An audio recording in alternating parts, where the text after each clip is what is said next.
বন্দে মাতরম। জয় হিন্দ, জয় ভারত।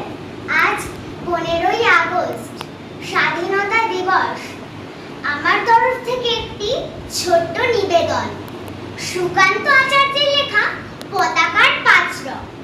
বলো তো দেখি, পতাকায় মোদের কয়টি রং আছে? শিক্ষক এসে শুধালেন হেসে দ্বিতীয় শ্রেণীর কাছে। একসাথে মিলে সব ছেলে বলে চিৎকার করে জোরে, 3টি বর্ণ রয়েছে রাঙানো জাতীয় পতাকা জুড়ে।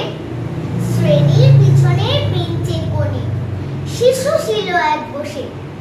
পতাকার মাঝে 5 রং আছে, বলল সে মৃদু ভাষে। কথা তার শুনে বাকি শিশুগণে হেসে গায়ে লুটোপুটি।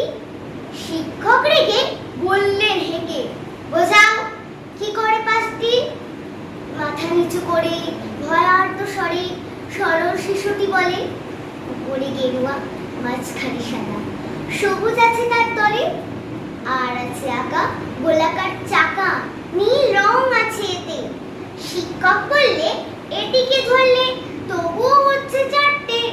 অবোধ শিশুটি বলল তখন, রং আছে আরেক, লাল লাল ছোপ দাগ দেখা যায় ওই পতাকার মাঝে। বাবাকে যখন আনলে ওরা কফিনের ঢাকা খুলে, জড়ানো রয়েছে দেহখানা তার পতাকা আর ফুলে।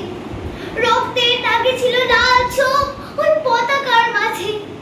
এই নিয়ে মোট হলো 5টি। এবার তো ঠিক আছে? সরল শিশুটির জবাবখানি কাঁপিয়ে দিল বুক। অশ্রু এলো নয়ন ভরে, শুকনো হলো মুখ। আজ তারা দেশের জন্য করছে বলিদান, স্বাধীনতা শহীদ সম তাদের অমর প্রাণ।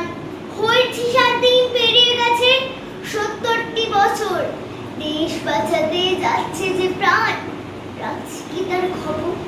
দেশ বাঁচাতে যাচ্ছে যে প্রাণ, রাখছি কি তার খবর? নমস্কার, জয় হিন্দ।